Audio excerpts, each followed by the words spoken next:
Fala pessoal, seja bem-vindo a mais um episódio do Imóvel Insights, o podcast do mercado imobiliário. Eu sou Antônio Carlos, o host desse podcast, e hoje quero trazer aqui um convidado super especial que já viveu todas as pontas ali do mercado imobiliário, né? Desde corretor, gerente, diretor, sócio e proprietário de imobiliária. Seja muito bem-vindo, mais de 10 anos, né, de mercado. Seja muito bem-vindo, Luiz, da Juntos Imóveis. E quero começar aqui, Luiz, que você trazendo um pouco da sua história. Sei que você já tinha me antecipado, se eu não me engano, ali 14 anos de mercado. Quase 14, né? Isso. E nessa trajetória aí, com muitos desafios da sua história, lá atrás, como que você começou ali como corretor? Hoje você se encontra aí numa posição, você é proprietário da imobiliária, continua atuando muito, cada vez mais, né, esse marketing na frente da imobiliária e também na formação de novos corretores, né? Quando que foi o início ali de tudo isso? Como que você veio parar no mercado imobiliário? É a pergunta assim que eu mais gosto, né? Porque de todos que já passaram aqui, cada um vem de um jeito, Como é que você né? chegou lá, né? Como que você chegou lá? Não é aquela, às vezes, uma trajetória linear, né? Que o pessoal não... Eu nasci e sonhava ser corretor de imóveis, né? Alguns acontecimentos da vida te levam a esse lugar, né? Então, Antônio, obrigado pelo convite, por estar aqui nesse momento, compartilhar algumas histórias com você, né? Que hoje eu vou contar algumas histórias. Eu vou voltar um pouco antes, eu comecei a trabalhar ali com 8, 9 anos, né? Minha primeira experiência no trabalho foi com vendas, né? Não foi trabalho infantil, gente, fica tranquilo. Eu queria vender picolé, pedi minha mãe para arrumar um carrinho para mim na sorveteria e fui fazer isso. Quando eu fiz 18 anos, eu vim para Goiânia, tive experiência administrativa. Você era de onde? Edéia. Edéia. Isso. Interior de Goiás. Exatamente, região sudoeste aqui. Eu vim para Goiânia, comecei trabalho administrativo e eu lembro do dia que eu liguei para meu pai e falei, pai, eu vou ter uma experiência com vendas em shopping. Você é doido? A fala do meu pai foi, você é doido, você não tem habilidade comercial, você não sabe conversar, você não tem destreza, você não é barulhento, né? Seu pai lá de Edéia. Lá de Edéia, isso no telefone. E ele era o que na época? Meu pai sempre trabalhou em escritório, sempre foi aquele assistente auxiliar administrativo. CLT. Hoje ele tem um cargo comissionado, não, ele é concursado na prefeitura do município há mais de 15 anos já. Mas a vida inteira foi escritório, trabalho ali atrás da mesa, esse trabalho mais conservador, por assim dizer, né? Sim, prezava a estabilidade. Né? Exatamente. A preocupação dele era, eu não tenho condições de ajudar ele, se der errado. Só que eu não percebi isso na época. Na época eu fiquei muito chateado com a forma como ele se expressou ali, né? Sim. Me colocando em xeque, assim. Mas eu não desisti, fui trabalhar com vendas e com menos de 3 meses eu fui convidado a ser subgerente da loja em que eu fui trabalhar. E aí, em 2012, né, já vou fazer um salto aí de tempo, em 2012 eu estava trabalhando vendendo purificador de água Europa, uma marca bem conhecida aí para quem é 30 Milton, mais. Né? É Milton, né? Dr. Milton. Dr. Milton do Purificadores Europa. Quem é 30 mais aí, ele é muito bom. Ele foi a única pessoa, Antônio, que quando eu disse que ia sair da empresa, que eu trabalhei em algumas empresas, foi a única pessoa que, na verdade, ele foi a segunda pessoa que fez isso. Mas ele foi, enquanto patrão, ele foi a única pessoa que chegou em mim, olhou no meu olho e falou assim, cara, eu entendo você, sei que você quer ir mais longe e você tem a minha característica. Eu acho que te contei essa história já em outra ocasião, né? Que ele falou, você prefere ser cabeça de rato do que rabo de leão. Eu não sei se eu já te contei essa história em outra ocasião, que era, eu fiquei em dúvida, né? Quando ele falou, prefere ser cabeça de rato do que rabo de leão. Ele falou, não, vai embora, depois de você pensar, se você descobrir a resposta, você me fala. Senão, eu vou te explicar em outra ocasião. Aí, antes de sair da empresa, eu voltei, seu Milton, não entendi. Eu tô com aquele trem na cabeça. Ele virou para mim e falou assim, você prefere seguir a dianteira, assumir responsabilidade, fazer as coisas acontecerem, do que receber ordem de uma empresa grande. E eu tenho essa característica sua, e eu valorizo isso. Por isso, eu acho que você vai dar muito certo no mercado imobiliário, que era o mercado que eu estava adentrando. Isso em 2012, Antônio. A gente estava falando aqui agora, nós estamos em 2025. Dia 12 de junho faz 13 anos. 13 anos que eu estou no mercado imobiliário. Só de interromper, o Milton, ele, na época que eu entrei no mercado imobiliário, meu avô atendia a família deles. que era eles irmãos, tinha a Belcor da Seguros. A Belcar Veículo. E aí a gente conheceu, até hoje eu lembro, tinha um imóvel, eles tinham um imóvel no 88, acho que uma casa também. Trabalhei no lá. Setor Sul. Foi lá que foi a saída. E aí, na época, meu avô olhava. E assim, eu só acompanhava meu avô e não estava bem corretor. E ele pegou, até hoje eu lembro que ele era muito da saúde, pegava quando eu conheci, ele muito travado, assim, bem, malhava muito. Ele me falou assim, 40 uma anos. dica, come 8 claras de ovos todos os dias, que vai ser a forma de você emagrecer, ganhar massa magra de forma mais barata. Falar, cozinha 8 ovos. Eu fiquei naquela cabeça, eu falei, não, nunca vou comer 8 ovos. Aí, tipo assim, hoje é um negócio que faz. Você me falou, sei lá, deve ter mais de 15, 20 anos atrás, no começo. Quando eu conheci ele, que eu saí de lá, ele tinha 40 anos que ele fazia exercício praticamente 5 vezes na semana. 40 anos. 40 anos. Ele era bem da disciplina do exercício. Ele falou, Luiz, cuida do seu corpo. Eu sou o único dos meus irmãos que não tem dor nas costas. Meus irmãos, tudo problema na coluna. Hérnia, isso, eu não tenho isso. Eu malho há 40 anos. Já corri maratona, já fiz Ironman, enfim. Eu depois conheci o filho dele, Rodrigo. Do Macelaio, né? Também muita gente boa. E aí foi quando eu entrei no mercado, 2012. E foi o início do desafio. Tava no boom, né? Boom de lançamentos. Antônio, e o pessoal, na minha percepção, quando eu entrei, o boom já estava assim, suponhamos que a gente dividisse ali em 3 partes. O aquecimento do mercado, o momento de ápice e aquele momento de desaceleração. Não estava no fundo do poço, mas estava no momento de desaceleração. Na minha entrada ali, na minha percepção, fazendo esse olhar. É retroativo, mas aí eu estou falando do mercado em que eu fui atuar, né? Que era o mercado do médio, né? Ele já estava ali entrando para a reta final. Foi desafiador. Acho que, como a história de muitos, foram 7 meses para fazer a primeira venda, acumulei dívidas na época, enfim. Foi muito desafiador. E aí a minha história começa aí, em 2012, com o intuito de, por estar recebendo convite de amigos, eu pensei, eu vendo purificador, eu ganho X. Se eu vender imóvel que vale mais, eu vou ganhar mais X, né? E eu estava pensando naquele momento exclusivamente em questão financeira, né? Resolver problemas financeiros. Falei, cara, eu vou para lá, vou ver como é que é. Eu pensei sobre o valor total, né? Não tinha uma mentalidade de escala na época, tinha uma mentalidade de maior valor, comissão, vou ganhar mais, né? E vou vender e vou ganhar mais. E aí foram 7 meses a primeira venda. E aí eu saí da primeira imobiliária que eu estagiei e falei, cara, eu não estou me reconhecendo nesse ambiente porque parece que eu não estou evoluindo. E aí eu recebi convite para ir para outra imobiliária e lá eu fiquei durante 7 anos. Foi onde eu fiz minha primeira venda de 1 milhão. Foi onde começou a ter recorrência. Comecei a ter mais, mas a recorrência demorou, Antônio. Até que eu entendesse as regras do jogo, a recorrência demorou. Aí ainda tinha aquela fase de venda um mês, passo 3, 4 sem vender. Ainda tinha esses altos e baixos que perduraram por 2, 3 anos. Porque eu sou grato a todas as pessoas que passaram pelo meu caminho, porque em alguma medida elas me ensinaram alguma coisa. Só que parece que faltava clareza para todo o mercado, uma educação para todo o mercado de entender o que você precisa fazer para que você tenha recorrência em vendas no mercado imobiliário. Se a gente está falando de 2025, se ainda é um desafio para 90% do mercado, imagina para um jovem de 2013. Não tinha clareza e não tinha uma instrução, orientação. Só falava, trabalha. Me trabalha como? Fazendo o quê? Quais as ações? Como é que eu vou medir? Não tinha esse pensamento de performance naquela época. Podia ter, mas ele não era transmitido. E eu particularmente não reconheço essa visão lá atrás. Né? Eu fui por mim mesmo buscar informação, além do que me davam, para eu poder falar, cara, tem alguma coisa que eu preciso saber, que eu não sei. Eu sempre fui muito assim. Se a pessoa conseguiu, eu também consigo. Eu só preciso descobrir como ela conseguiu fazer do meu jeito. Sim. Então eu sempre tive esse pensamento. E você entrou nesse mercado lançamento? Quando você conseguiu performar nessa segunda imobiliária? Foi lançamento. Trabalhando mais lançamento e remanescente, que a gente chama aí de 90 dias pós-lançamento. De construtora. De construtora. E aí você foi... Focou? Nichou? Como que você Foquei, Antônio, mas é curioso que eu sempre fui uma pessoa que gostava de ter domínio sobre o trabalho. O que é ter domínio? Ter conhecimento. Por mim mesmo, eu comecei a aproximar do pessoal da revenda que tinha mais experiência e comecei a falar, cara, como é que é isso aqui?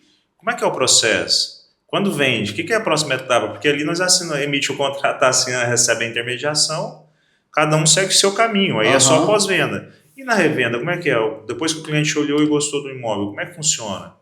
E aí eu fui entendendo que tem a etapa das certidões, tem a etapa de mostrar, negociar, depois tem a etapa de certidões, certidões ok, você vai olhar contrato, você vai entender como é que está o perfil né, jurídico do vendedor, ver se está tudo dentro da lei, tem certas regras para seguir e tudo mais. Você tem que auxiliar o cliente comprador se você quiser fazer um trabalho bem feito no processo de financiamento, então você tem que passar a entender de financiamento. E aí eu fui pesquisando, porque era bem separado dentro da imobiliária, só que por mim mesmo eu falei, cara, eu preciso entender. Porque se pingar um cliente de uma revenda na minha mão, o que eu vou fazer? Vou falar que eu não trabalho? Sim. Naquele momento eu achava que isso não cabia para mim, assim. Principalmente se atende o cliente do lançamento, né, que vai comprar, às vezes tem alguma coisa para vender. Né? Exato, ele tem para vender, ele tem alguém que tem para vender. Não que eu precise me especializar, assim, ó, ainda hoje eu acredito mais em imóveis de lançamento e remanescente. Eu acredito que eu tenho um perfil melhor neste mercado. Não estou dizendo que um é melhor do que o outro. Sim. É só perfil, né? É tipo um corretor que vem trabalhar no imobiliário e fala, não gostei da imobiliária. Tá tudo bem. E a imobiliária fala, não gostei do corretor. Mas esse não gostar diz respeito à relação que aquela imobiliária, aquela pessoa tinha naquele ambiente. Não quer dizer que um ou outro seja ruim. Só são diferentes. E por isso eles não encontram ali um match, né? Não dá aquela... Não entra em acordo com a cultura. Às vezes a pessoa tem uma mentalidade, a empresa tem outra, e há essa falta de ajustes, não há essa compatibilidade. Assim como no relacionamento, né? Não é porque é o homem que vai dar certo com toda mulher, nem é porque a mulher vai dar certo com qualquer homem. Tem as questões de afinidade. Então não é que a pessoa seja ruim. E aí, na minha visão, eu precisava ter entendimento da revenda, não precisava ser o cara que dominasse. Porque para mim o cara que domina, ele sabe precificação, ele foca numa região, provavelmente na região em que ele está focado. Ele vai saber responder a maioria das perguntas, a maioria dos preços dos imóveis. Ele é um cara que ele está com uma cultura bem fortalecida naquilo que ele resolveu fazer. Eu domino isso muito bem no lançamento e no remanescente, ou seja, nas negociações direto com a construtora. Só que eu não deixo de fazer negócio, como essa semana um relacionamento me procurou, cliente de relacionamento, que é a indicação de um cliente. Estava no almoço e falou, cara, tô precisando disso, você resolve para mim? Falei, resolvo. Fui atrás, tipo, menos de 15 dias, achei a solução, encontrei, apresentei, a coisa andou. E é revenda. Para mim não tem desgaste nenhum, porque a minha estratégia é sempre aliar a expectativa com o vendedor e o comprador para não ter desgaste depois. Porque muitas vezes o profissional acha, não vou dar essa informação agora, não vou entrar nesse assunto que a venda cai. Cara, se a venda tiver cai, que ela caia sem me dar trabalho. Porque depois ela me dá todo um trabalho e ela cair, por incompetência minha, aí eu fico desgastado. Mas, cara, eu vou alinhar as expectativas, está tudo certo, vamos embora. E assim aconteceu. E aí hoje você, desde aquela época, quando você veio do mercado imobiliário, nessa de lançamento remanescente, você chegou a focar em relação, por exemplo, a um valor, região, ao tipo de construtora que você tem mais recorrência? Antônio, boa sua pergunta. No começo, os primeiros lançamentos que eu vendi, eu lembro do primeiro, Antônio. Você não tem noção do valor. Era o Minha Casa Minha Vida, de R$ 78.500. Aonde que era? Ali perto da Avenida São Paulo, ali pra frente um pouco da Vila Brasília. 2000 e que ano? 2012. Eram R$ 78.500. Nunca esqueço, o cliente dava R$ 2.500 de entrada e pagava a parcela de R$ 400. E era 78, mas o governo dava 15. Então saía por 60 e alguma coisa. A parcela era, acho que tinha parcela, se eu não me engano, tinha parcela na época de 380. Teve cliente que aprovou parcela de R$ 380. Um tempo atrás, 10 anos depois, eu fiz questão de olhar na internet o valor do imóvel, né? Tinha mais do que dobrado. Eu falei, quem tá pagando R$ 300 aqui tá pagando 250, tá pagando feliz demais. Ainda mais com R$ 2.500 de entrada. E aí, o que eu fui percebendo, Antônio? Eu falei, cara, o trabalho que dá para vender um Minha Casa Minha Vida naquela época era similar ao trabalho que dava para vender um médio alto padrão. E aí eu fui desenvolvendo uma autoconfiança, porque eu era uma pessoa que não tinha a perspectiva de valor monetário. Primeira vez que eu ouvi falar em milhão, em imóvel de milhão, eu falei, gente, eu tô no meio desse povo? Onde que eu vou achar, né? E outra, onde que eu vou achar esse povo? E o mais curioso foi que em 2013, eu fiz a minha primeira venda de 1 milhão num churrasco na casa de uma amiga. Aí eu descobri que as pessoas estavam longe, mas não tão longe de mim. Foi uma conversa ali breve. Na segunda eu mostrei o imóvel, na quinta o contrato estava assinado, da mesma semana. Eu identifiquei o que era a demanda dela, entendi que eu tinha um projeto que encaixava para aquilo que ela tinha me trazido de informação até o momento. Quando ela entrou na varanda do decorado, ela piscou o olho, do Romanê, da Praça T23. Ela piscou não, ela brilhou o olho. Falei, cara, agora que só falta entender se ela tem condições. E ela tinha, e deu tudo certo. Foi a minha primeira venda. E aí, eu tô te falando isso por quê? Porque eu fui gradativamente subindo o ticket, até para desenvolver a minha autoconfiança que eu não tinha na época. Essa observação, assim, é uma coisa que eu acho que é extremamente importante, né, no mercado. Esse posicionamento de corretor a todo tempo. Igual você falou aí que essa primeira venda sua alto padrão, né, foi num churrasco. E, assim, o que eu vejo que hoje no mercado a gente vê muita dificuldade do corretor conseguir se posicionar a todo tempo como corretor.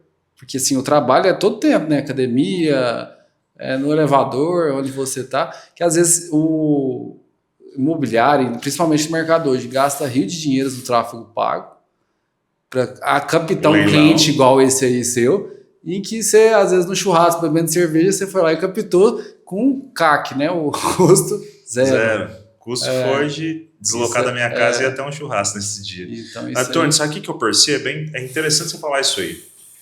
Eu percebo que... E eu passei por um período assim, eu acho que por isso que eu tenho uma consciência, eu tento... Porque assim, as experiências que eu passei, eu entendi que para os corretores que vêm trabalhar comigo, eu funciono mais como um mentor. Por quê? Eu evito com que eles gastem tempo naquilo que eu gastei tempo e que não traz retorno. Sim. Então eu já chego, cara, o corretor chegou hoje para mim, Luiz, isso aqui, cara, porque se a cliente não resolver isso aqui, ela não vai avançar. Eu falei, beleza, então você vai dizer para ela que a possibilidade é uma, ou a primeira ou a segunda, porque se ela tiver que não avançar, que ela não avance agora e não crie expectativa em você e nem desgaste nós do processo. Sim. E você precisa ser transparente com ela, porque o que eu estou te falando para fazer é a realidade. Eu não vou iludir a cliente. E muito provavelmente ela vai te respeitar mais. Eu estou te dizendo isso para dizer o quê? Você me perguntou sobre o corretor que não é corretor 24 horas. Eu sinto que as pessoas têm vergonha de ser chamadas de corretor por conta daquela velha piada que diz que a pessoa só se torna vendedora ou só se torna corretor se não conseguiu fazer outra coisa da vida. Sim. E hoje eu acho isso muito ao contrário. Talvez em algum momento, quando se vendia rede na rua, não estou dizendo que isso é ruim, mas em algum outro momento, em alguns outros mercados, talvez tenha funcionado, mas em 2025 isso não é mais o caminho. O vendedor barulhento, ele não fica no mercado por muito tempo. Ele fica por 1 ano, 2, mas ele não prospera e ele não se sustenta no tempo. Sim. E o meu jogo é o jogo do longo prazo. Meu jogo não é o jogo do curto prazo, não é de vender hoje para amanhã destratar, por exemplo. Eu estava ontem conversando com o corretor sobre isso. Falei, cara, eu não lembro de nenhuma venda que eu fiz e que o cliente desistiu do negócio. Depois de contrato emitido e assinado. Ele desistiu antes. Mas depois do contrato, eu não lembro. E eu não estou dizendo que não tem, mas de fato eu não lembro. Eu acho que não tem, porque esse tipo de coisa dói muito, marca. Esse tapa que a gente leva, né? Sim. Então, Antônio, eu entendo que o corretor que não é corretor 24 horas é aquele que tem vergonha de falar o que faz. Mas hoje, assim, só uma observação. Você entrou no mercado 2012. Isso. 2012. Em 2012, foi também que eu estava entrando no mercado. Essa época é uma época muito diferente de hoje. Hoje Sim. Você não vê que parece que o mercado de corretagem de imóveis, esse mercado imobiliário, reposicionou. Tá com glamour, né? Tanto que tem gente que entra, eu acho que para fazer vídeo, para tirar foto, assim, mudou muito, né? Apesar que eu ainda vejo que corretores de imóveis bem-sucedidos talvez seja 10% do todo. Talvez não é isso. Talvez não é isso, e olhe lá. E hoje ainda grande parte, 90%, passa uma extrema dificuldade financeira. Pensando nisso, em o que você estava falando, que dessa maior dificuldade, o que você vê hoje que você aprendeu ao longo desses 14, 12, 4 anos? Até para complementar, essa pergunta que você fez foi interessante porque eu vou poder conectar o que eu estava falando com o que você falou agora. Nesse aspecto de imagem, o corretor hoje tem mais autoestima por causa do reposicionamento dele no mercado. Qual que é o problema do corretor hoje que eu identifico ter dificuldade de falar que é corretor em muitas ocasiões? Ele acha que ele tem que saber todas as respostas que o cliente vier perguntar. Antônio, vou te dar um exemplo. A dona Joana chega assim, Antônio, meu sobrinho, que é irmão da minha tia, tem uma casa na esquina da Avenida L, no Faisalville, e essa casa tem 2 quartos, quanto que ela vale? A gente escuta essas coisas. Eu, com tranquilidade, falo, não é minha área de atuação, não tenho conhecimento nenhum. Não consigo responder. E o problema dos corretores é que eles acham que eles precisam ter todas as respostas, como se na corretagem, diferente de todas as outras áreas, ele não precisasse ser especialista em uma coisa só e saber responder por ela. É uma certa insegurança em falar não sei.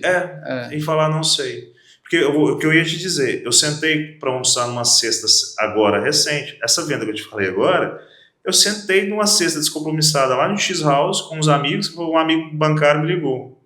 Luiz, vamos almoçar? Falei, vamos. Mandou mensagem 10h30.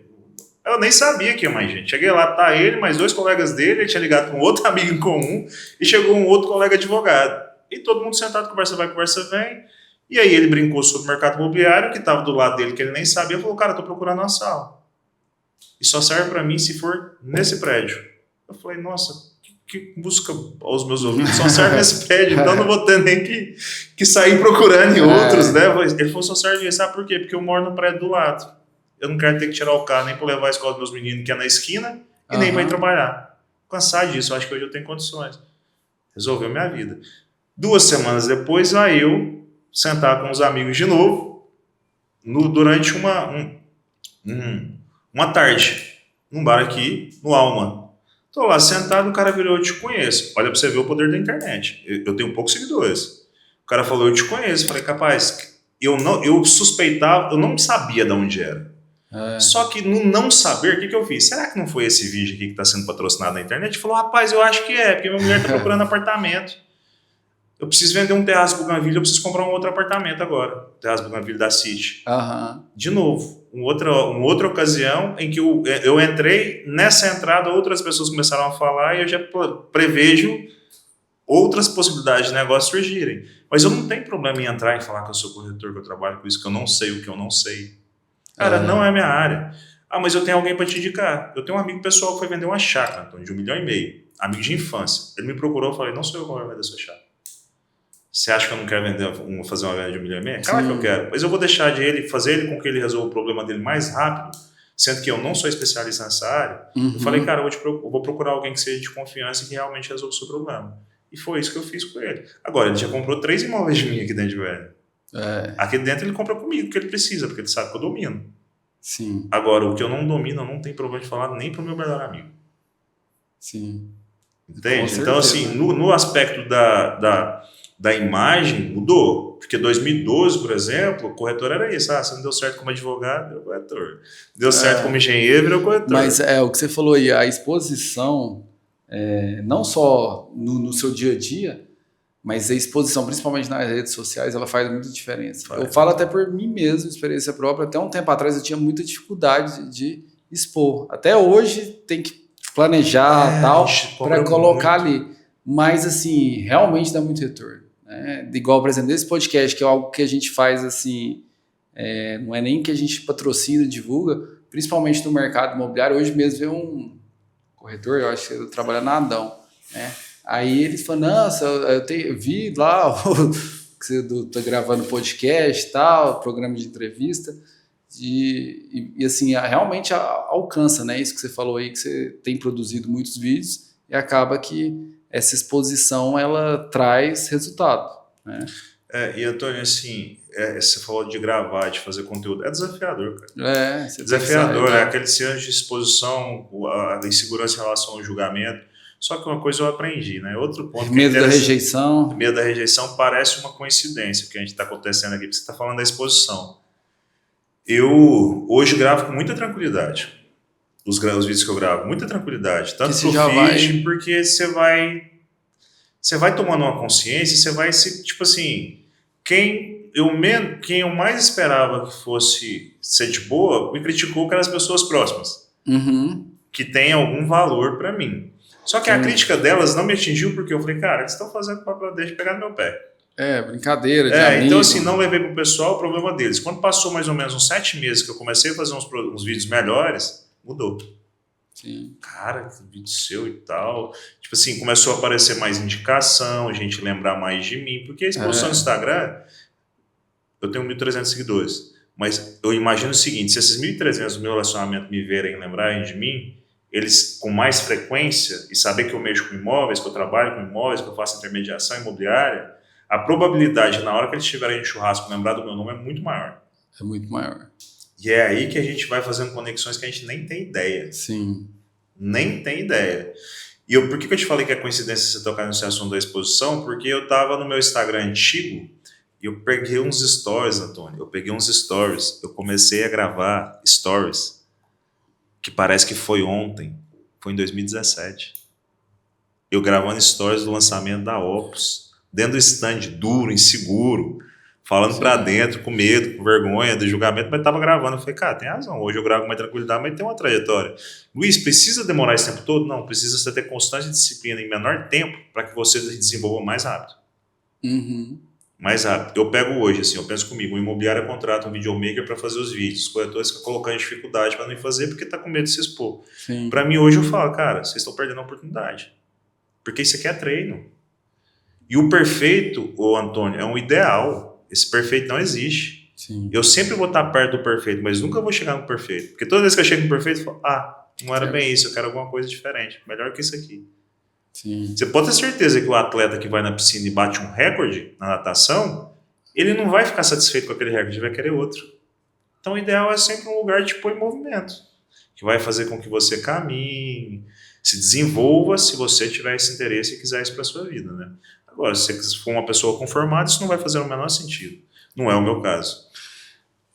Luiz, queria fazer uma outra pergunta. Quando você hoje, já onde você está, quando você olha para o Luiz, lá de trás, além desses aspectos que a gente colocou de de posicionamento, né, de onde você está, de corretores, e hoje cada vez mais em relação no Instagram, o que mais que você vê que você mudou muito, que você aprendeu para ter uma boa performance? Você até me falou que você já tinha comentado com a época que você pegava e trabalhava domingo a domingo também, né? Foi. 2015. Porque assim, 2012 eu tive um resultado ruim, porque eu entrei e fiz uma venda na virada do ano ali, mas que, enfim, naquela ocasião foi a venda para mim.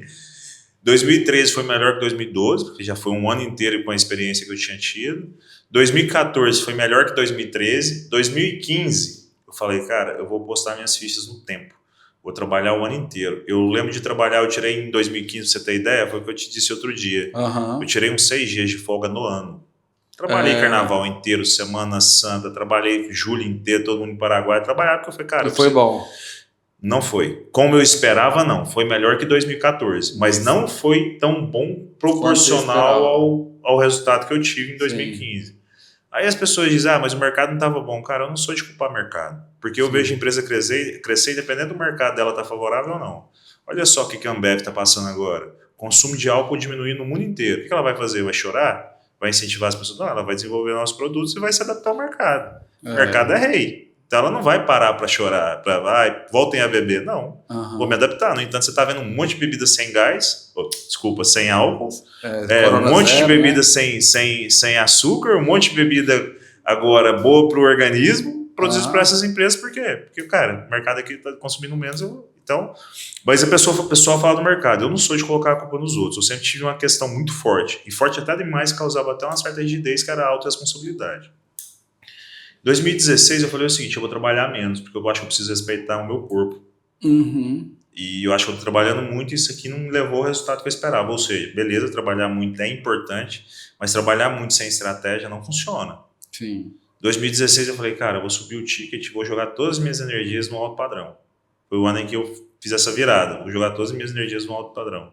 Foi o pior ano do mercado imobiliário de Goiânia, acho que dos últimos 10 anos até aquela época ali, ou até mais, porque foi o ano do impeachment da Dilma, segurança, estabilidade financeira, política, foi 2016.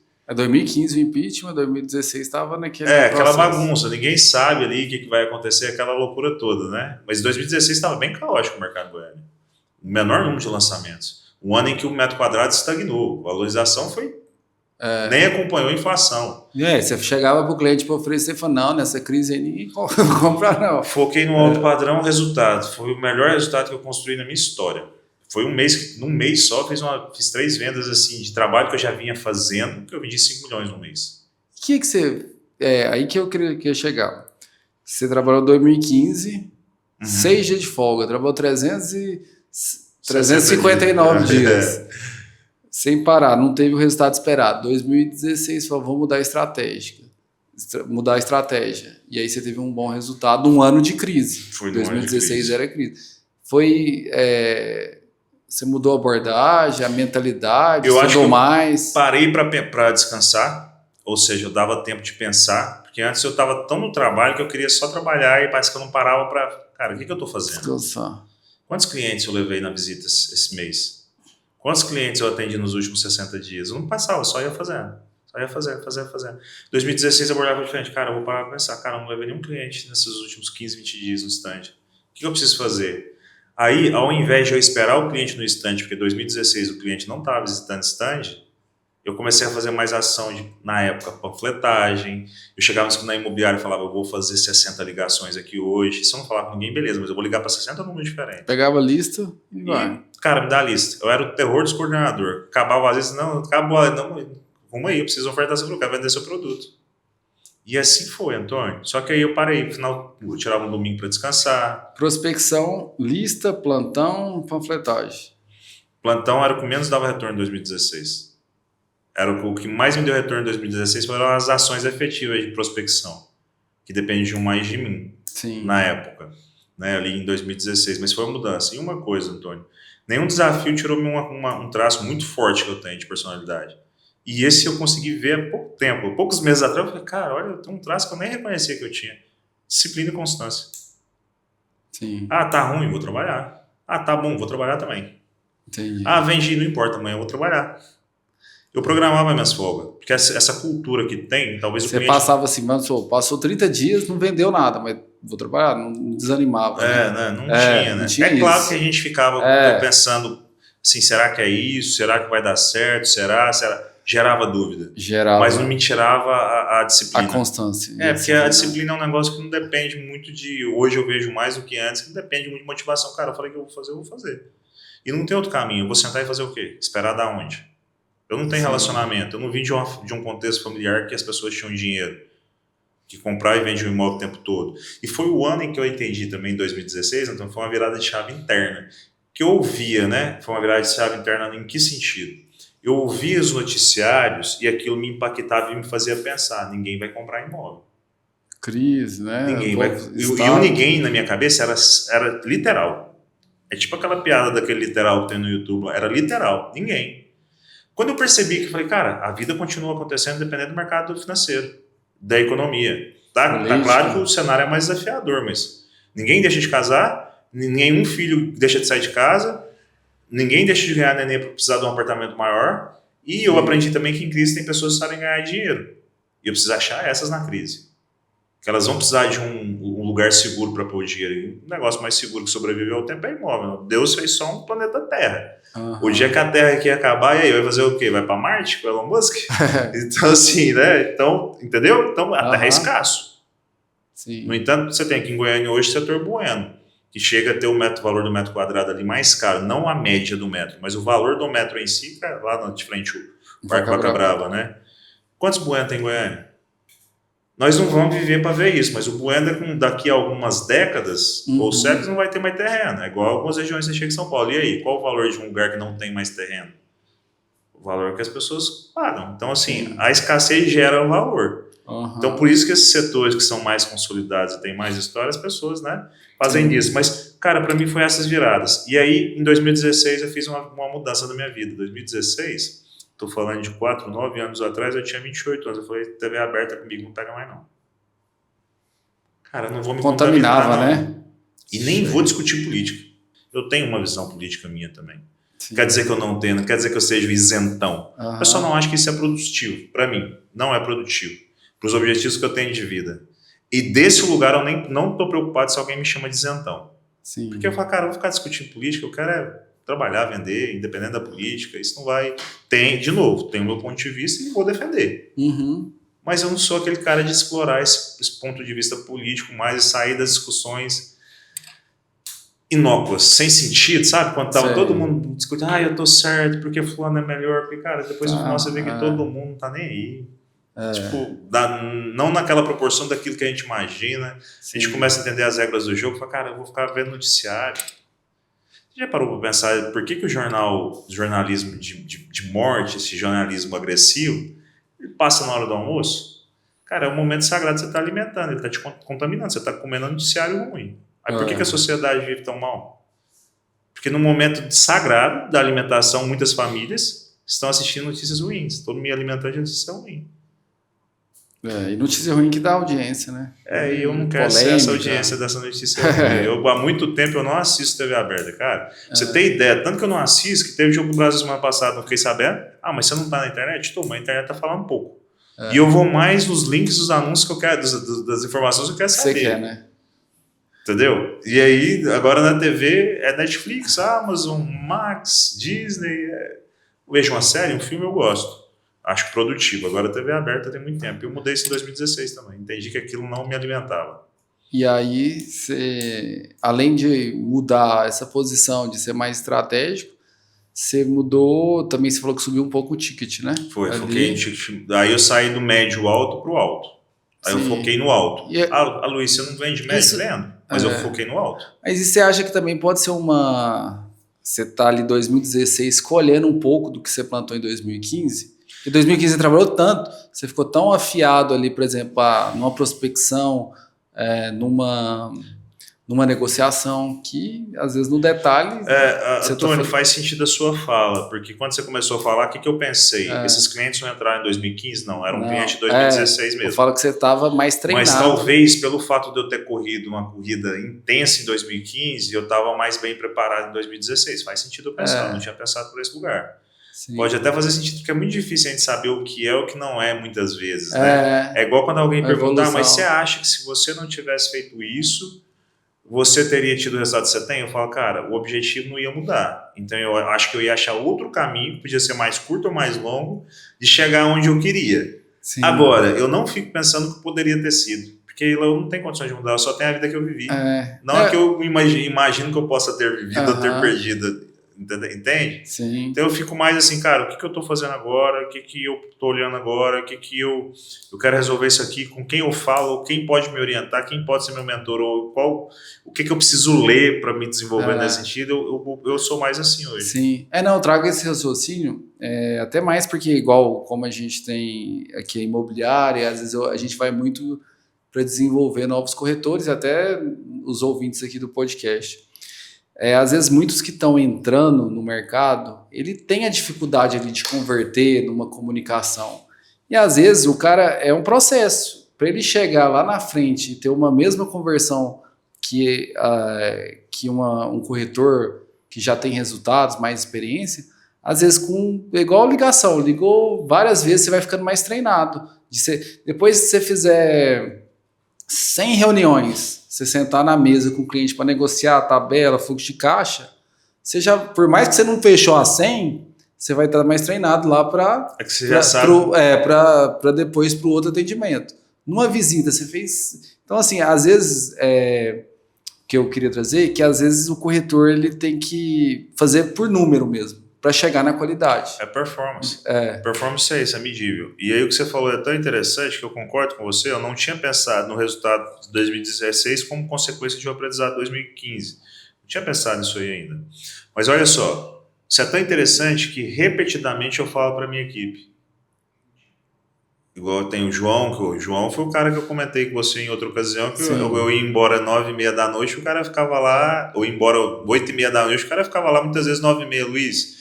Falei com um cliente aqui agora, ele falou isso, aproveita que ele está interagindo comigo, me dá uma orientação que 9h30, 10 horas da noite ele estava saindo do escritório.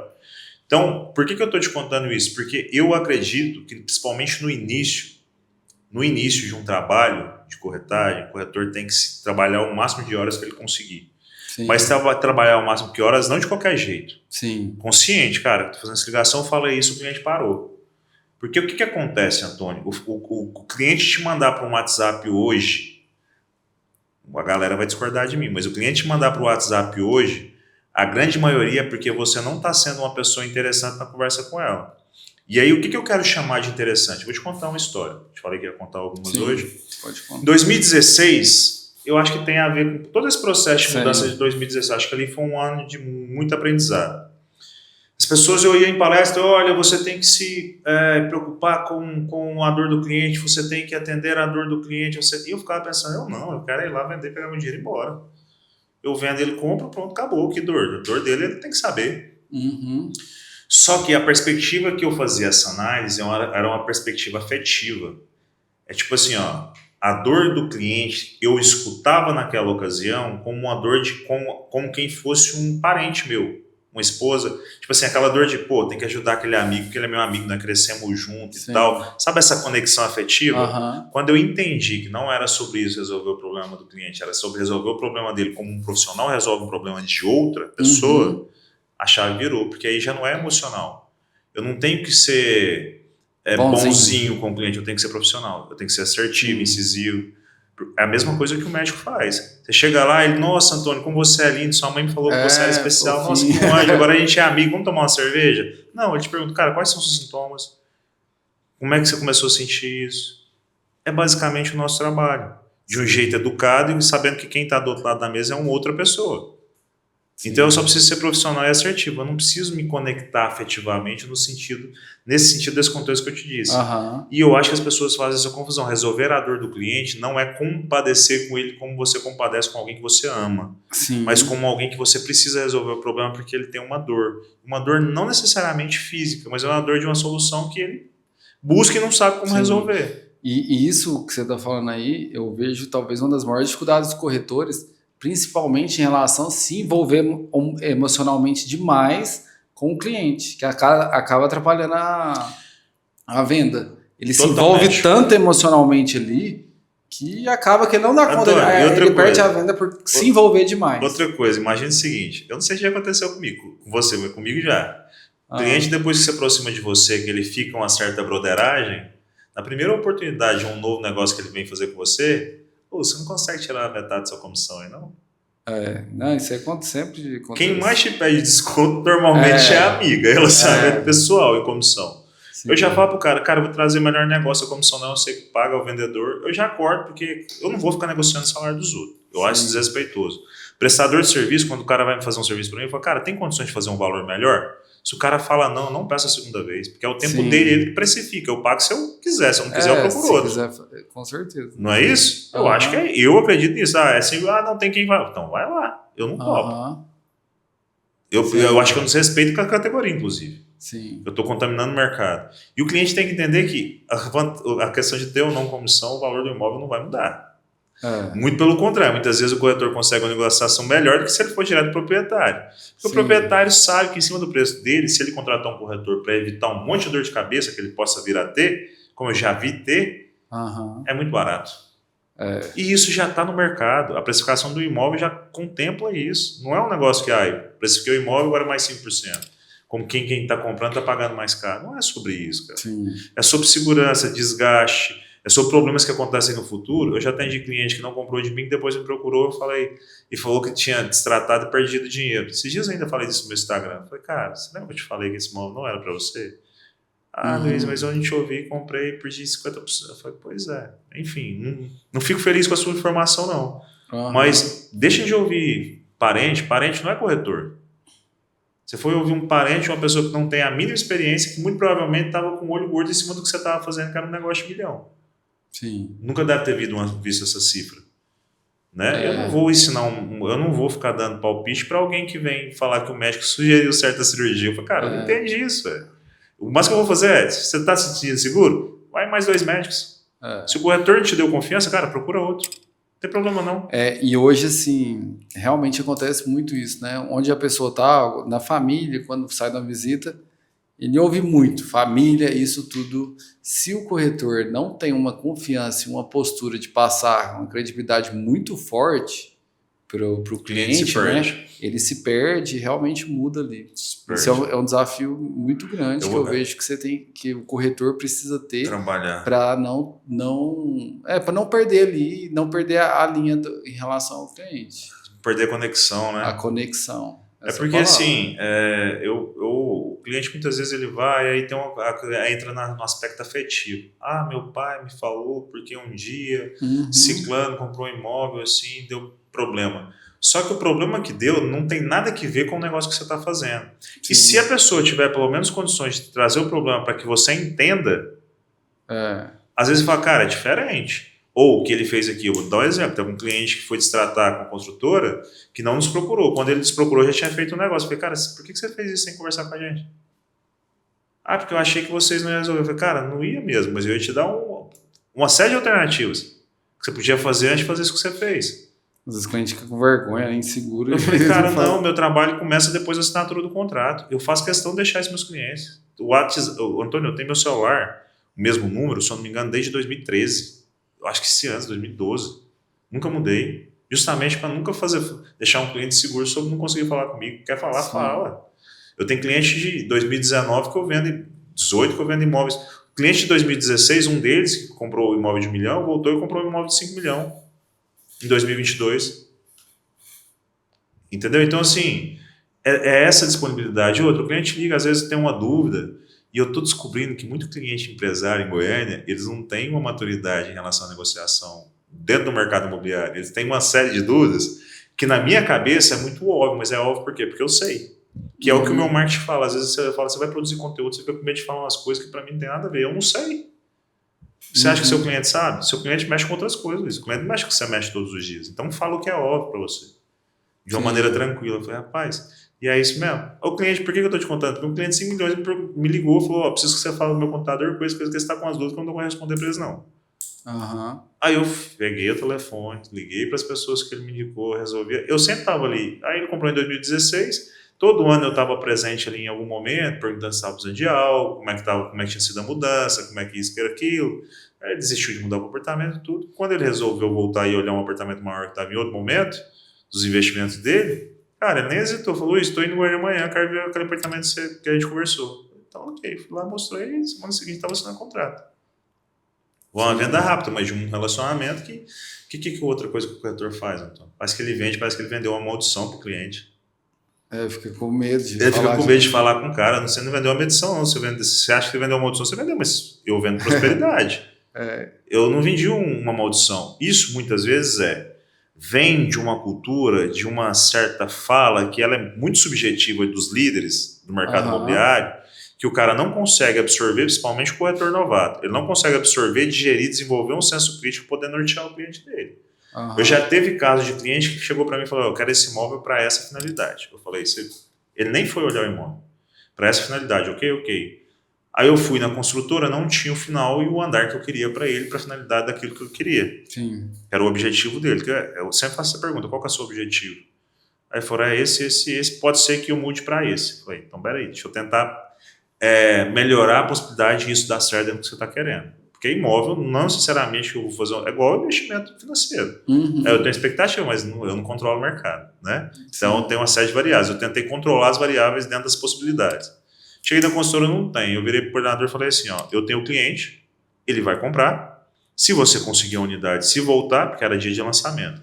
Se voltar, você pode procurar, que a gente só vai organizar plano de pagamento e rodar processo. Cara, foi 30 minutos. Eu ligou, porque eu falei pro cliente, eu saí de lá e já falei pro cliente, falei, deixa eu te falar, a unidade que eu tenho coragem de vender não tem lá não, dentro do objetivo que você quer. Se voltar eu te aviso, senão a gente vai olhar outro. Aí passou meu, eu falei, cara, consegui, essa aqui você pode comprar aqui, dentro daquilo que a gente conversou, eu validei, você quer isso, quer? Então pode comprar. Como é que é? Mandei o plano, falou, vamos mudar isso aqui, mudou, mandou, rodou, segundo energia. Então, se o muito perguntar o objetivo, dá para fazer isso sempre? Não. E alinhar a expectativa. Se o cliente compra um imóvel, uma unidade que não é tão comercializável, que não tem tanta demanda, como em Goiânia tem a cultura do andar baixo, não gostar de andar baixo, né? Poente. Poente, essas coisas. Quando o cliente fala, cara, isso aqui não quer dizer que não venda, porque todo dia está vendendo um apartamento poente. O prédio tem 2 lados, um está para o lado só. Então, assim, só que ele tem uma velocidade menor de venda e ele tem uma tendência a não acompanhar a valorização da média do prédio. Sim. Só que você também está pagando mais barato. Então, você vai dando a instrução para o cliente, orientando até que ele entenda ali que, cara, beleza. Talvez eu não estou fazendo um negócio ideal, mas estou fazendo o mais próximo do ideal para o meu contexto nesse momento. E ele fica satisfeito por quê? Porque você não omitiu nada. Você foi claro, você foi transparente. As pessoas prezam por isso. Para chegar nesse nível que você relatou, de todo esse contato, exige muita confiança de mercado. Exige. Que eu acho que talvez, assim, que é o que o corretor, eu acho que ele precisa alcançar essa confiança para lidar desse formato com que às vezes o corretor ali, tudo que você falou ali parece muito óbvio, né? Mas na hora do dia a dia, não é todo mundo que consegue se colocar, né, conversar e tal. Isso exige uma maturidade da profissão, de você estar conversando ali. Tá? Até me lembrou, acho que eu vi você postou um vídeo esses dias interessante que você falou, acho que você estava atendendo seu cliente, o cliente estava na dúvida e tal, será que vale a pena ou não? E aí você virou para ele e falou assim, vamos fazer o seguinte, eu tenho tanta certeza de que isso aqui é o que você quer, que se daqui 6 meses você arrependeu, eu devolvo metade da minha comissão, não foi? Foi. Isso foi em 2015, cara, 2016 aquela venda. Se eu não me engano, foi 15 ou 16. Essa dúvida do cliente era mais o quê? Cara, em relação à localização. Como ele ia atender a rotina dele. Pra você ter ideia, eu já sou ligado com essa questão de rotina do cliente desde 2015. Talvez no ano que eu mais estudei, mais trabalhei. Está me fazendo pensar algumas possibilidades aqui. Mas eu lá naquela época eu já preocupava muito com a rotina do cliente. Preocupava no sentido de não preocupar por ele, mas ser uma preocupação a ponto de eu fazer essas perguntas para ele tomar consciência da localização melhor para ele. Sim. E na rotina dele daquela época, desse cliente, o endereço que eu indiquei que ele estava um pouco resistente, era muito, assim, na minha perspectiva, era o melhor para o contexto das informações que ele me trouxe. Uhum. Depois que ele me deu, falou, cara, a melhor coisa que eu fiz.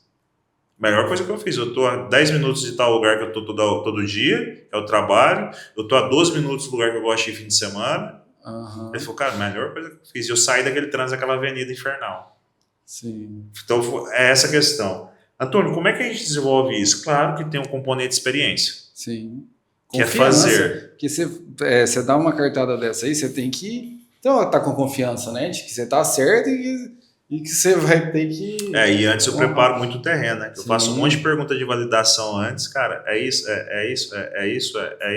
Aí eu joguei as fichas. Sim. Na hora que eu validei, criei um contexto, aí eu jogo, e já fiz isso igual agora, um cliente agora. Falei, cara, se esse negócio der pra trás, a comissão você pode ter certeza que devolver integral, porque aqui não tem risco. Sim. E eu tenho segurança que não. Pode dar errado? Pode, mas sabe aquele negócio que para dar errado tem que... O mundo meio que tem que girar ao contrário, sim. Aquele negócio que é impossível, não, mas a probabilidade é tão baixa que eu topo tomar o risco desses lugares. E eu acho que quem tem medo, Antônio, uma coisa que eu aprendi, quem tem medo vive uma vida pela metade. Com certeza. Quem tem medo vive uma vida pela metade. Estou dizendo para você sair fazendo um monte de cagada? Não. Estou dizendo, cara, toma os riscos calculados, toma o risco de dar conta de bancar. Você não vai tomar um risco que vai te envergonhar, te colocar numa situação constrangedora. Mas aquilo que você consegue bancar, ou que você consegue achar alternativa de solução, toma ele, cara. Se expõe. Você vai ficar vivendo uma vida pela metade até quando? Sim. Entende? Então esse é um ponto que eu acho extremamente relevante pensar. Mas além da experiência, Antônio, uma coisa que eu recomendo para qualquer corretor, trabalha comigo ou não. Cara, larga de depender de informação de imobiliária. Você tem internet no seu celular, larga de site Instagram e ficar vendo a vida de outro corretor, que é o problema de corretor. Você já viu que os vídeos na internet tudo igual? Por quê? Porque um corretor fica vendo a vida do outro. Gostei. E quer copiar. E tá tudo bem. Nada se cria hoje, né? Tudo se copia. Mas, cara, isso não vai trazer os resultados que você espera. Primeira coisa que você tem que ter é constância. Se você for para a internet achando que em 3 meses você vai ficar rico hoje, você está enganado. Pode acontecer? Pode. Probabilidade? Baixíssima. Possível é, provável? Pouco. Então, assim, sai disso, cara. Vai ler. Hoje você tem lá no Google, você configura a ferramenta, as reportagens do mercado imobiliário do Brasil, você configura as palavras-chave, com o Google Search lá, eu acho que é Google Search, eu não lembro agora. Ele joga as informações diárias, novas informações sobre o mercado imobiliário, de acordo com as palavras que você colocou, no seu e-mail. Você não precisa nem pesquisar. O que custa você abrir? O que custa você entender de taxa Selic, de economia, como é que isso afeta? Cara, se você não construir repertório, esperando que a imobiliária vai te dar exatamente o que você precisa e espera, porque qual que é a função da imobiliária? Trazer as informações, e a gente tenta. Só que, muitas vezes, quando você traz informações para um grupo, tem pessoas dispersas, tem pessoas com cabeça em outra coisa. Quando você toma consciência de que aquele não é o único lugar que você desenvolver conhecimento, e foi isso que eu fiz desde 2015, eu fui para o YouTube, eu fui procurar quem era do mercado imobiliário. Para eu entender, cara, o que essa galera está fazendo? Além do que estão me ensinando, porque eu acho que tem uma coisa faltando aqui. E aí, por quê? Porque imagina o seguinte, você diz corretor de alto padrão. Sim. Eu entendo como alto padrão imóvel acima de 1,5 milhão. 1 milhão e 1,5 milhão hoje.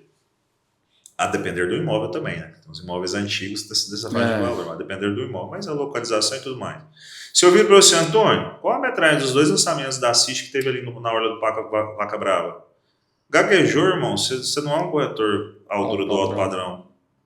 você tem que estar meio que na ponta do seu língua. Entendeu? Porque é muito pontual. Se eu sou um corretor de alto padrão, eu tenho que conhecer de alto padrão. Eu sou um corretor de alto padrão em lançamento, tá ótimo.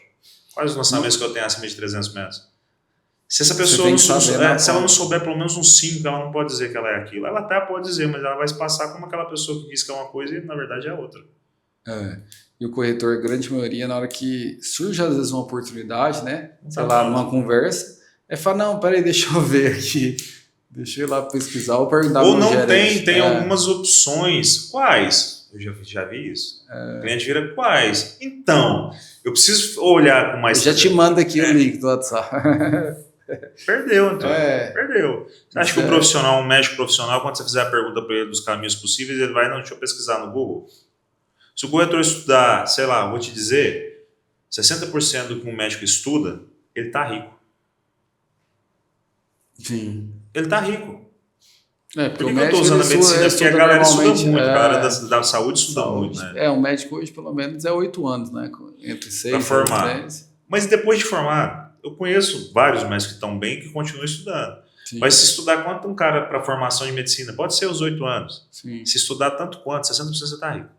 Com certeza. Também. Você está rico. Porque é o seguinte, cara, o cara vai te perguntar, olhando no olho, eu não tenho problema de falar para o cliente qualquer perfil financeiro. Se ele me fizer uma pergunta técnica que eu não tenho conhecimento sobre a obra, eu sempre explico, cara, questões técnicas às vezes é difícil saber tudo. Por quê? Porque cada construtora tem uma maneira, cada projeto tem uma característica, às vezes alguns detalhes você não sabe tudo. Eu já tive alguma pergunta uma vez de um cliente dentro do Epic, da City. Falei, cara, eu não tenho essa informação para você agora, porque é um detalhe técnico, mas você pode ter certeza que ao final do atendimento, se surgir alguma outra dúvida, eu pego todas, solicito ao departamento técnico da construtora e te respondo todas de uma vez. Pode ser assim? Pode. Seguir.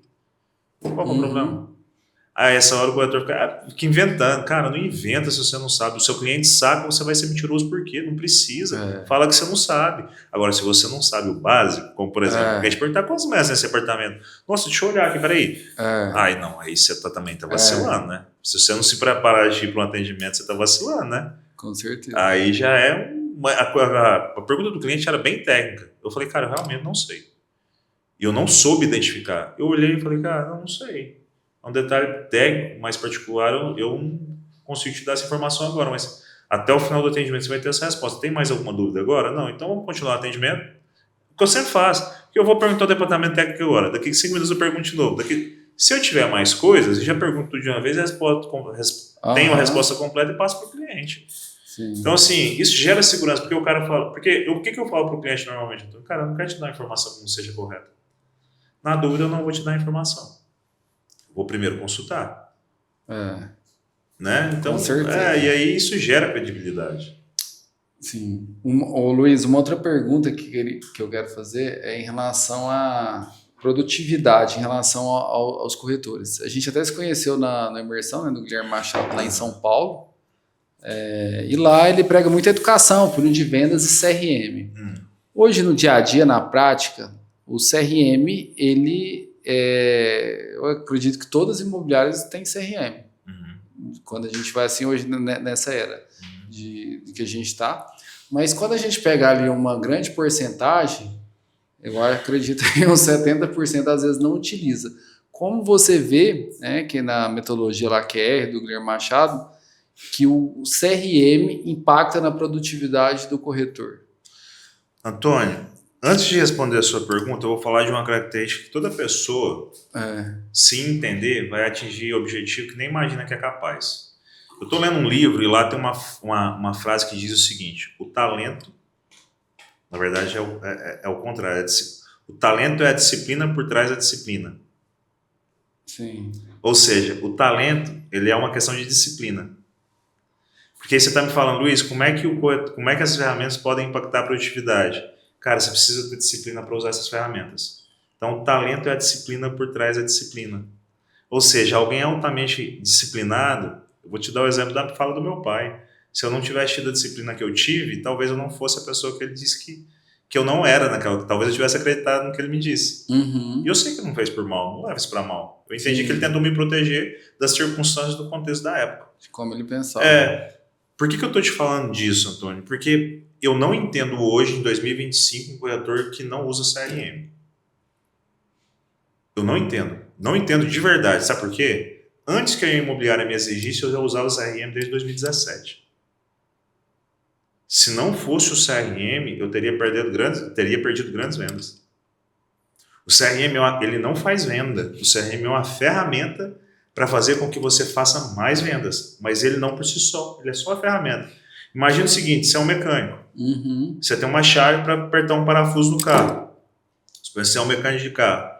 A chave dentro da caixa, ela não vai apertar o parafuso. Eu vou precisar ir lá pegar e lá apertar o parafuso. CRM é isso. Ele sozinho lá, ele não vai te trazer o que você precisa, mas se você for lá, alimentá-lo da maneira correta, colocar as informações corretas, ele vai fazer com que você consiga efetivamente alcançar uma venda que você não consegue.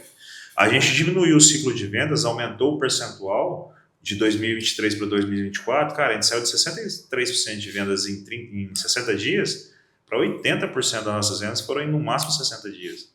Por quê, Antônio? CRM. O corretor não lembra, né? Sabe aquele follow-up que você deixa de fazer na hora? É outra coisa que eu não entendo. O corretor coloca o retorno para o cliente às 15 horas. É 16 ele está ligando para o cliente. Cara, você gosta de ir no médico e ele te atender uma hora depois do horário marcado? Por que você acha que o cliente não está esperando a sua ligação no horário? Ah, porque vários outros clientes marcaram e depois me atenderam. Isso eu não controlo. Eu não controlo como o cliente reage. Inclusive, eu ia usar isso para entender como eu posso melhorar na minha comunicação para eu fazer um agendamento e o cliente me atender. Eu não me coloco como vítima, eu coloco como protagonista. Por quê? Porque no protagonismo eu tenho condições de melhorar. Se eu me coloco como vítima sou. Uma vítima tem condições de fazer alguma coisa diferente? Não. Não tem. Então, assim, eu não entendo o corretor que não usa CRM, aumenta muito a produtividade, alimentado com as informações certas. Eu vou te dar um dado, Antônio. Eu saí com um corretor que estava 60 dias sem venda. Monitorando o CRM dele, eu vi que ele marcou uma visita. Porque ele marcou a visita no domingo, 10 horas da manhã. Quando foi no sábado, 8 horas da noite, eu falei, essa visita está confirmada amanhã, 10 horas? Ele falou, tá. Eu falei, eu vou com você. Posso? Pode. Eu peço licença. Eu não acho que eu tenho que ser aquele líder chato pra caramba pra ficar em cima monitorando. Eu falei, você topa, porque eu tô vendo que você tá um dia sem venda e você tá ansioso. Eu quero te ajudar. Posso ir? Claro. Graças a Deus, eu acho que a nossa relação com a equipe é tão boa que eles entendem isso. Aí eu fui, chegamos lá e falei, olha, você vai apresentar produto, eu quero ver o que está acontecendo no seu atendimento. Só que eu vou estar perto ali, eu vou me aproximar, me apresentar dos seus clientes e tal. Os clientes chegaram, entraram no decorado, no stand, ele perguntou, olha, você quer começar que eu apresente a maquete com as informações do lazer ou você prefere ir direto para o decorado? Não, pode apresentar a maquete. É assim que você costuma fazer? Eu falei, ele falou, Ele falou da maquete, falou quase o que é relevante para você aqui no prédio, para que eu te apresente o que é relevante para você. Ela pegou e respondeu, não, pode apresentar o projeto como um todo, como você costuma fazer aqui na maquete. E aí ele começou, fez a apresentação. Antônio, por que eu estou te contando essa história? Eu vou te explicar no final. Tá. Elas chegaram vestidas de roupa de academia no domingo, 10 horas da manhã. E as roupas, visualmente, quando você costuma conviver com um público diferente, você percebe que eram roupas de alta qualidade. Sim. Eu descobri recentemente que um conjunto de mulher que vai para academia, dependendo do conjunto, é R$1.200. De 800 a 1.200, uma blusa e uma calça. Eu falei, meu Deus. Mas enfim, voltando lá à história, porque me assustou, né? Não pensava que era tão caro. Mas para mim, né? Para ela não, porque tava tudo bem. Ela tava com roupa e a irmã também bem vestida, as duas e tal, entrou conversando e tal. Falou que tinha olhado o projeto na semana anterior, com outro corretor. Mas você veio aqui? Não, ele não me chamou.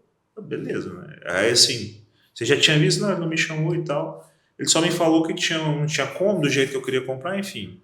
Aí eu também não entrei. Eu não entro em negociação, discutir valor de negociação, sem antes entender algumas características do cliente. Peraí, ela tinha olhado com outro corretor só pelo telefone, ela não tinha só no WhatsApp, exatamente.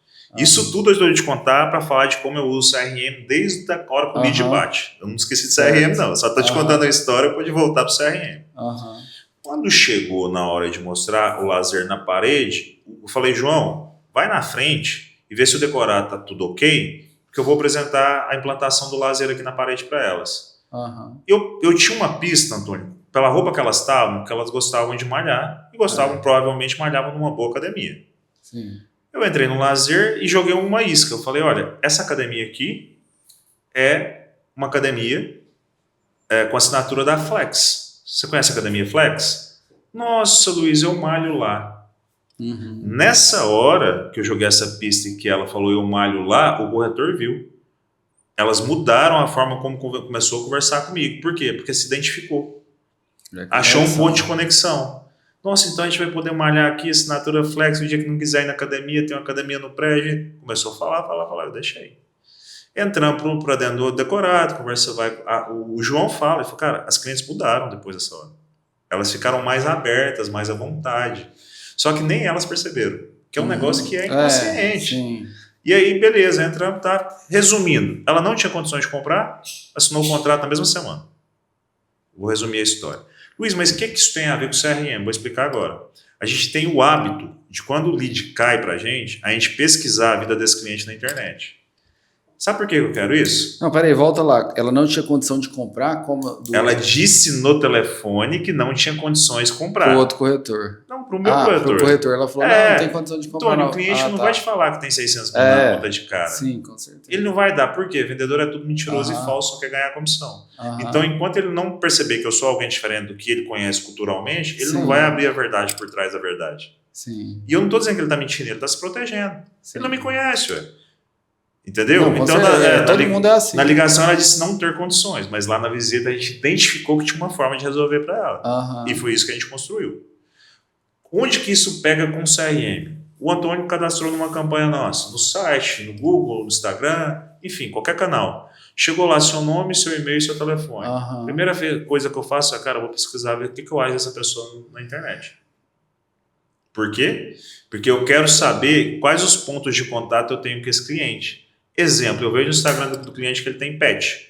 Se no prédio eu vejo que não tem pet place, que ele se cadastrou, o que eu vou buscar como alternativa? Quem tem pet faz o quê? Procura um parquinho, uma pracinha, um parque para passear com pet. Aí quando eu identifiquei, eu falei, esse prédio tem uma praça de um lado e uma praça do outro, as duas a menos de um quarteirão. Falei, pronto, aqui eu já tenho. Quer dizer que eu vou chegar e vou falar, você tem pet?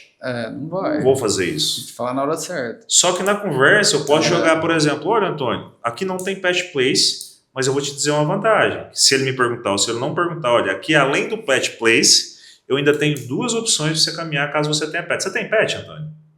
Tem. A pessoa se conecta e fala, esse cara tá lendo minha mente. Isso tudo é para criar conexão. Eu não quero iludir, não quero, né? E aí, com essas informações, a gente insere no CRM e aí que eu vou fazer o primeiro contato. Porque eu já tenho ali, tem filhos. Será que um prédio com quadro não faz sentido? Porque eu vou tentar levar a conversa para esse sentido, para validar com o cliente se faz diferença. Porque provavelmente se eu levar a conversa para esse sentido e não tiver no que ele se cadastrou, eu tenho que estar com outros na manga, para na ausência daquela informação eu falar, cara, esse não tem, mas eu tenho assim, características similares, tal região, tem quadro para seus filhos. Você está entendendo o processo? O ponto de conexão muda o jogo, tudo. Muda o jogo. Por que eu estou te falando disso? Que eu vou te falar de coisas que mudaram o meu jogo. Disciplina. Lembra, o talento é a disciplina por trás da disciplina. Por trás. Isso virou um mantra. Talento é a disciplina por trás. Eu não acredito muito que as pessoas tenham talento, porque para as pessoas que me conhecem, eu tenho uma colega que começou no mercado comigo, se afastou, quando veio trabalhar comigo falou, cara, o que você fez? Eu falei, como assim? Ela falou, o que você fez? Você tá outra pessoa. Você não é a pessoa que eu conheci. Pessoa fechada, de pouca conversa, que falava pouco, que tinha, enfim, que não era muito sociável, que tinha mais o seu cantinho ali, que vendia bem, mas eu era mais na minha. Falei, cara, eu fui terapia, eu fui para terapia, disciplina monstra de fazer o que precisa ser feito, todos os dias, independente do humor, triste ou feliz, fazer o que precisa ser feito. E muita leitura, muita pesquisa no sentido de procurar informação de leitura. Voltando ao CRM e a disciplina, o corretor tem que aprender todos os dias, cara, no começo do dia, ir lá no CRM dele, filtrar os clientes que ele precisa falar no dia e fazer uma agendinha num pedaço de papel, Antônio. Pega um pedaço A4, um caderno, anota o que tem que fazer. Para o quê? Para estimar o tempo que ele vai ter com aquelas atividades e saber quando ele vai poder sair para fazer uma ação, procurar um ponto avançado. Para ele fazer outras atividades, porque, Antônio, você vende para um cliente que não visita? Não. Vende. Pode vender, mas é exceção. Em 13 anos de mercado, eu acho que eu fiz, tirando os de relacionamento, que são pessoas que confiam no que eu escolho, por causa do histórico, mas isso veio depois da primeira compra. Mas assim, via de regra, você não faz venda para cliente que não faz visita no imóvel. Pandemia tinha visita virtual, um monte de coisa e tudo mais. Mas não é a nossa realidade agora. Se eu chego no fim de semana, ou numa segunda-feira, e pego o intervalo da segunda da semana anterior até domingo e eu não fiz uma visita, cara, eu preciso pensar como eu vou, assim, ó, além do que a imobiliária me oferece, que é outra coisa, o corretor vai para a imobiliária achando que lá é CLT. Eu entendo que a imobiliária tem que entregar suporte, mas o corretor também tem que fazer a parte dele. Sim. A imobiliária tem lá investimento educativo. Eu estou falando de imobiliária decente, né? Estou falando de qualquer imobiliária. Tem lá desenvolvimento, treinamento, acompanhamento, mentoria com alguém que já passou por dificuldades, que já tem uma experiência, o auxílio no momento difícil, a figura do líder que vai te dar uma segurança no momento em que você está inseguro. Sim. Então tem uma série de vantagens. Com certeza. Tem uma série de vantagens. Né? Eu vejo isso. E estar numa imobiliária faz com que você tenha mais engajamento e mais envolvimento com as coisas da atualidade, porque o nosso mercado ele é muito dinâmico. Sim. Então você tem mais informação, você está ali na vivência, convertendo. Eu, dentro da imobiliária, um coordenador falou de um produto que eu não lembrava, eu falei, cara, esse cliente aqui atende aquele produto. Peguei o telefone, liguei, semana seguinte fiz uma venda. Então o ambiente da imobiliária contribui para o resultado também. Mas o corretor fez a agenda dele no começo do dia. Ele viu que tem tempo, cara, eu vou fazer 60 ligações, eu vou fazer um post no meu Instagram, eu vou fazer um patrocinado. Vou fazer uma ação. Aí, beleza, finalizei o dia, cara, fechei o dia, Antônio. Hoje, no meu CRM, eu tinha um cliente que estava em etapa atendimento, por exemplo. Eu consegui converter ele para agendamento amanhã, eu vou fazer uma visita. Então, hoje, meu dia foi positivo. Não quer dizer que eu fiz 60 ligações, que eu fiz a manutenção do CRM, isso não garante venda. O que garante venda é o seu foco em pegar aquele cliente, conectar com ele, conversar com ele e avançar com ele. Cara, não consegui hoje, o que eu vou fazer diferente amanhã? Porque hoje eu fiz 60 ligações e deu certo. Eu atendi 3 clientes que estavam no CRM e peguei um lead e não consegui agendar uma visita. Não pode chegar as visitas da semana não começam na preocupação de uma sexta-feira no final do dia, com o sábado, achando que o cliente só tem tempo sábado. As visitas da semana começam segunda-feira, 8 horas, com o seu planejamento. Se você passa 1, 2, 3 semanas sem visita, qual a probabilidade de você vender num curto prazo? Não vai vender. Estou dizendo que você até vende, Antônio, porque às vezes algum cliente cai... É sorte. Aí você depende um pouco. Eu não sou muito de acreditar em sorte, mas tem essa tendência a pensar que é sorte. Agora, se você está fazendo o seu trabalho, a sorte vinha, ela é um plus. Ela não é a sua meta, ela melhora a meta. Sim. Ela dá mais condições, entende? Por quê? Porque, cara, se eu estou fazendo visita, porque, por exemplo, eu faço 2 visitas por semana com clientes diferentes, o Antônio e o João. Suponhamos que cada um foi em 3 imóveis, mas para mim isso é 2 visitas, porque são 2 clientes. E nenhum dos 2 eu converti para uma proposta, mesmo identificando o imóvel ideal para aquele cliente. Eu tenho que pensar, cara, tem alguma coisa que eu não estou escutando desses clientes. Tem alguma coisa que eu estou precisando ser mais perguntador. Outra coisa, fica calado, bicho. Tem corretor que fala demais. Eu fui atender com um corretor sábado, bicho, dono de imobiliária. O cara dono de imobiliária é uma grande imobiliária, um cara que está no mercado há 17 anos. E conversa. 90% do tempo o cara falou, eu senti o desconforto do meu cliente. Até que a hora que ele deu uma deixa numa fala, eu falei, gente... ficou alguma dúvida, cortei a conversa e falei, vamos embora que o meu cliente já estava ficando desconfortável. E ele, no lugar dele, eu tenho certeza que ele pensa que ele arrasou. Mas, sim, na minha percepção, não. No entanto, o cliente nem falou dele, nem do apartamento dele. E, tipo assim, seguiu para outras coisas. Tem que ir para a linha de perguntas, né? Hoje ninguém gosta... Cara... Porque quem quer resolver o problema do outro, quer entender o problema do outro. Você só vai entender o problema do outro no meio de pergunta estratégica. Com certeza. Vou te dar um exemplo. Cliente de cadastro, vou te dar um exemplo só para fechar esse assunto. Cliente de cadastro um apartamento que você tem anunciado no setor Bueno. Se eu não pergunto para o cliente o que ele espera desse apartamento, se eu não começo a fazer perguntas estratégicas, vai chegar um momento, Antônio, eu vou te fazer uma pergunta. Antônio, então você está me dizendo que você quer um apartamento de 2 quartos, pronto, montado em armários, todo mobiliado, com 2 vagas de garagem na assento no setor Bueno? Sim, isso mesmo. Quem não vai falar que quer, Antônio? E essa hora, o que eu fiz com o processo de venda? Eu me ferrei. Cadê esse imóvel? No Bueno. Ele quer por 600 mil. Te dei esse detalhe. Eu me ferrei. Porque o número de imóvel com esse perfil é mínimo. Só que agora eu criei na cabeça dele, sem saber o valor que ele tem no bolso, um imóvel que ele, se existir, talvez ele não consiga comprar. E agora, o que eu faço? Por que eu tenho que fazer pergunta? Cara, esse imóvel 2 quartos que você quer no Bueno, como é que ele é? Como é que você vê esse imóvel? O que te leva a buscar ele? Deixa esse cara falar. Porque se eu construo na cabeça dele uma ideia de um imóvel que eu nem ouvi que vai atender ele, mas, cara, o bom, o cliente, até o cliente reconhece, o que é melhor no mercado, o cliente vai reconhecer. Sim. Não vai? O cliente vai reconhecer, cara. Isso aí é um gerenciamento de expectativa, né? Exatamente. Venda, se não tiver... Exatamente. Por isso que por uma expectativa errada, você perde uma venda. É igual quando o cliente fala assim, ó, você acabou de atender o teu... Oi, Antônio, tudo bem? Tudo. Então, Antônio, você cadastrou no imóvel 3 quartos aqui no setor Bueno, como eu posso te ajudar?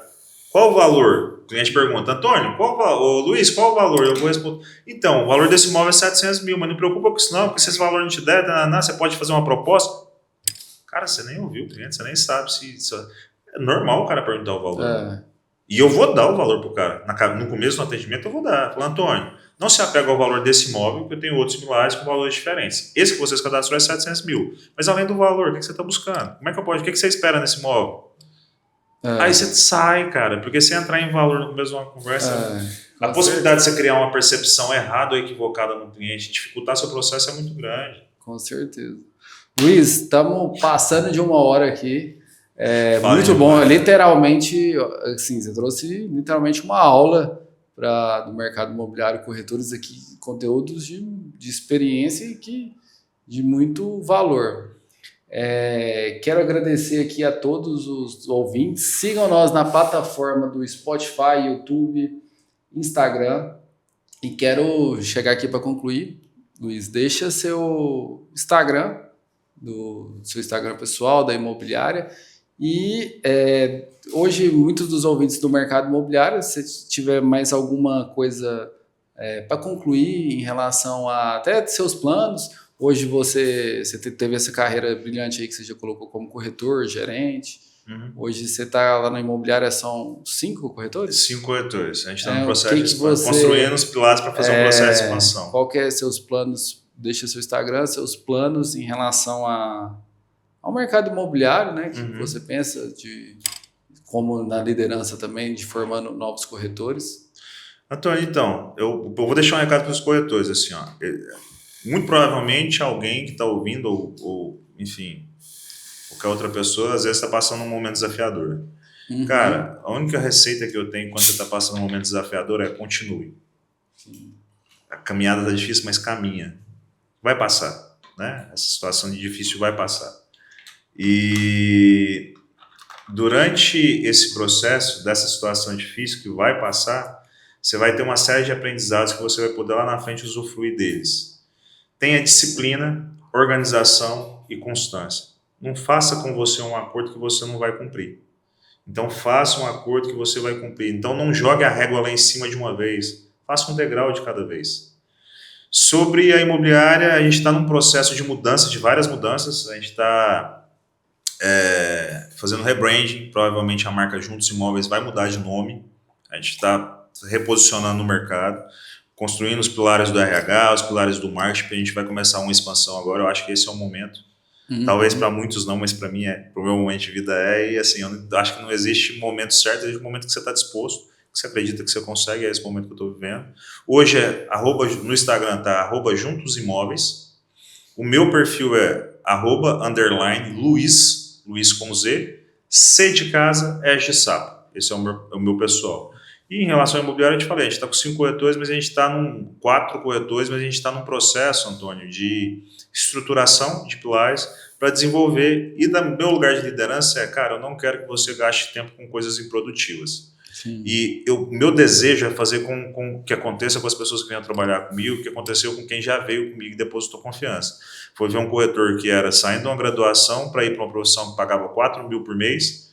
Esse mesmo corretor veio para o mercado imobiliário, esse que trabalhava até 9h30, 10 horas da noite no começo da corretora, nos 2 primeiros anos dele, comprou carro, um Civic à vista, tem casa, casou, o outro corretor casou, também comprou um Civic, o outro corretor recentemente agora saiu de uma grande, trabalhou em 3 grandes imobiliárias de Goiânia, não conseguiu virar em 1 ano e meio, acabou de comprar um Creta, um carro tipo de mais de 100 mil, um cara que não tinha nada, vai fazer a compra do imóvel dele esse ano.